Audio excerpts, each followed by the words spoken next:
I need the scoop.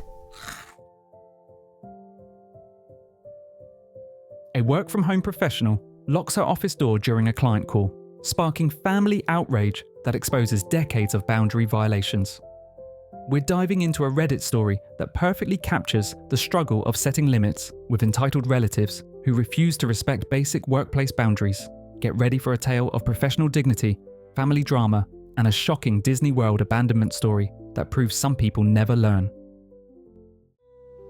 I'm a 36-year-old woman who took in my mother during the pandemic after some medical issues. I never made her move out after. It works for us. She has her own bedroom and bathroom. We share other spaces, and I work from home most of the time so I can look after her. My stepdad died about a decade ago, and she was lonely.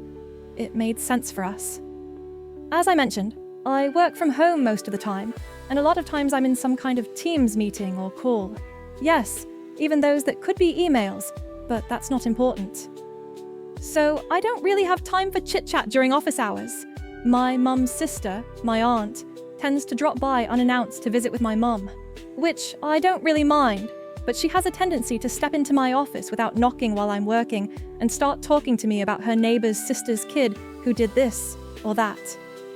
I've more than once explained to her that I'm working and/or I'm on a call and I can't really chat right now, but she just keeps talking like nothing happened. Today, she actually announced to my mum she was coming over. I reminded my mum to tell her I'm working and on calls and we can't be disturbed, and my mum agreed she would tell her not to bother me. But just to be safe, I locked my office door so she couldn't walk in.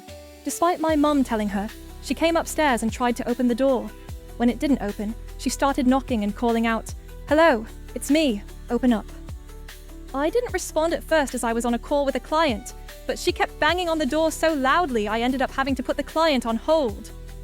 I told her without opening the door that I was on a call and could not talk right now, and my aunt left in a huff.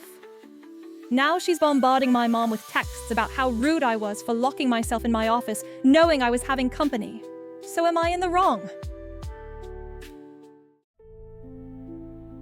The Reddit community overwhelmingly supported the poster's professional boundaries, with many work-from-home employees sharing similar struggles with family members who don't understand that home offices are real workplaces.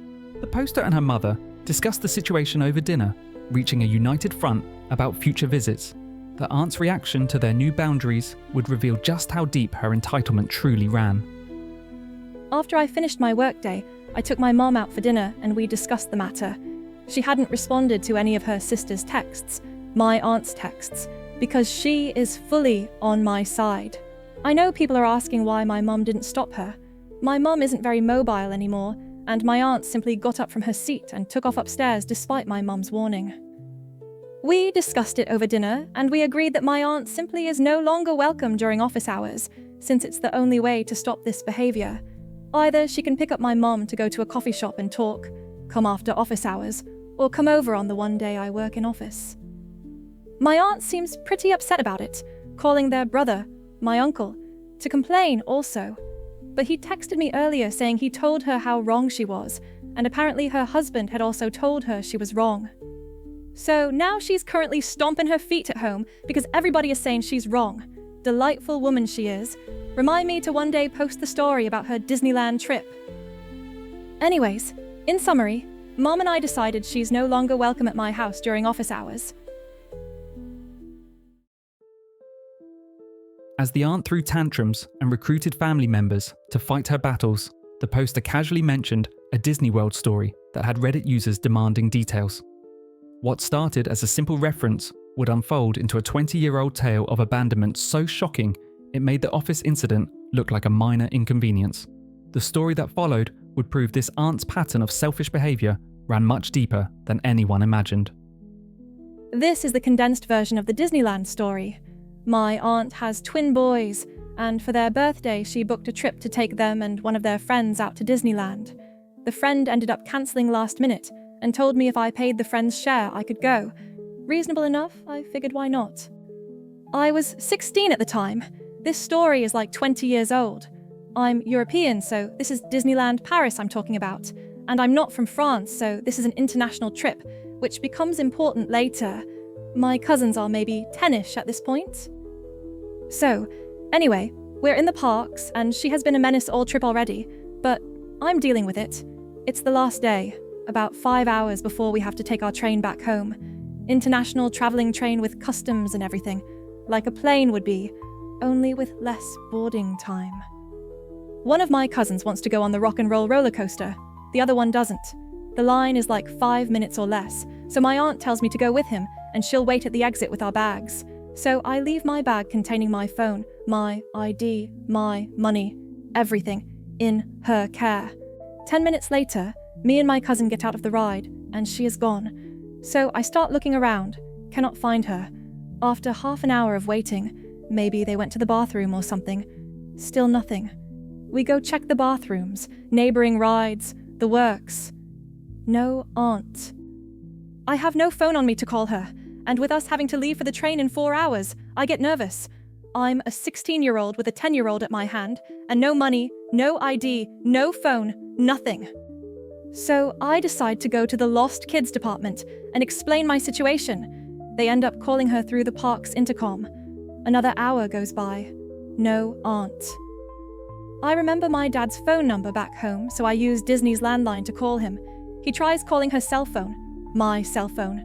No response whatsoever. At this point, I have like an hour or less before the train leaves, and I'm in hysterics because I can't board this train without money or ID, let alone with another minor. My cousin at this point, seeing my panic, is crying his eyes out, so I'm also dealing with a scared child. I'm barely an adult myself. My dad eventually tells me it makes no sense for him to drive out to Paris right now. To go back to our hotel, he'll pay for another night and he'll come pick us up in the morning. So I take my cousin back to the hotel, explain the situation, and the receptionist hears me say my name and says, "Oh, sweetheart, I have a note for you." It's a note from my aunt. "Gone to dinner, see you on the train."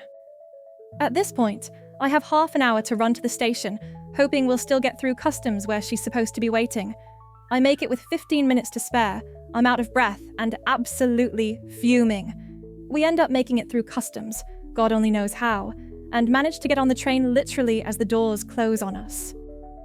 I call my dad, explain the update, and he is also fuming at this point.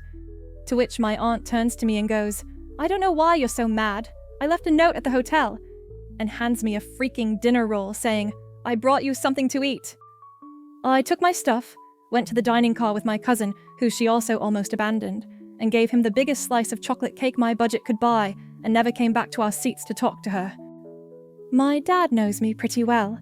My aunt was supposed to drive me home from the train station, which is another hour or so.